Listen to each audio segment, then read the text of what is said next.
Le Conseil des ministres qui s'est réuni le 5 mai à Brazzaville au Congo a décidé de la convocation du corps électoral en vue des élections législatives et locales le 10 juillet 2022. Les agents de la force publique, quant à eux, se rendront aux urnes par anticipation le 4 juillet. Les législatives sont un scrutin à 2 tours, mais la date du second tour reste à déterminer. D'ores et déjà, la majorité et la principale formation de l'opposition entendent prendre part à ces scrutins, tandis qu'une partie de l'opposition prévoit de les boycotter.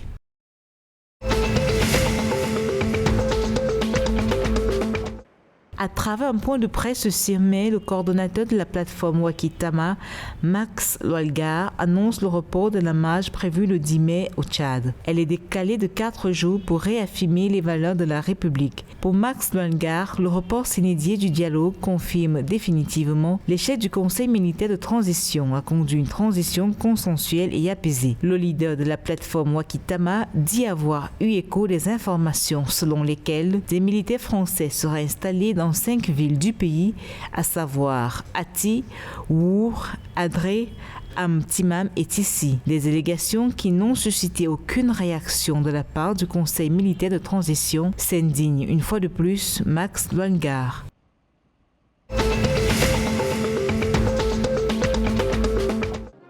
Le Cameroun et la Chine vont renforcer leur coopération économique. Les deux pays ont signé le 6 mai 2022 une convention minière. La convention porte sur l'exploitation industrielle du gisement de fer à Lobé-Kribi. La cérémonie de signature a été présidée par Gabriel Dodon-Kodé, ministre des Mines, de l'Industrie et du Développement technologique. L'autre partie signataire, Sinosteel Cam SA, est la filiale camerounaise d'une multinationale du gouvernement chinois. Le groupe possède 65 filiales, dont 49 en Chine et 16 à l'étranger, et prévoit investir 420 milliards de francs CFA au Cameroun. Le projet minier et d'infrastructure intégrée dont il est question dans cet accord vise l'exploitation industrielle du minerai de fer de Lobé dans la région du Sud, où les réserves sont estimées à 632 millions de tonnes.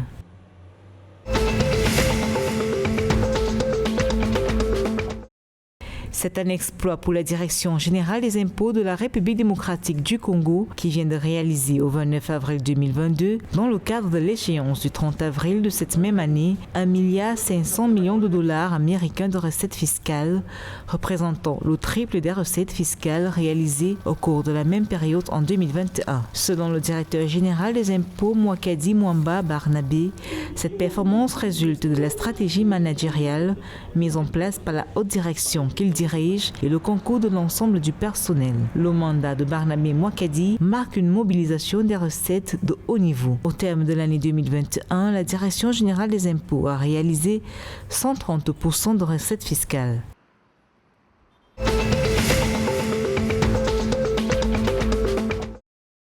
Au Gabon, Thierry Prosper Mboussou, le directeur général de la Caisse de stabilisation et de péréquation et le président du conseil départemental de Bendji ont signé le 5 mai un partenariat pour l'introduction de la culture du café et du cacao dans le département. Il s'agit à travers ce partenariat de répondre aux attentes socio-économiques des populations. Celles-ci seront regroupées en coopératives afin de garantir la viabilité de leurs exploitations, a indiqué Louis Barré Ogula Olingo, le président du conseil départemental. L'un des éléments forts de ce partenariat est l'affectation dans la province de l'Ogooué-Maritime d'un délégué provincial spécialisé dans la gestion de ces deux cultures, accompagné des agents spécialisés pour la prise en charge optimale des 4 sites retenus, à savoir Ozouri, Anengue, Canton Ogoué et Océan.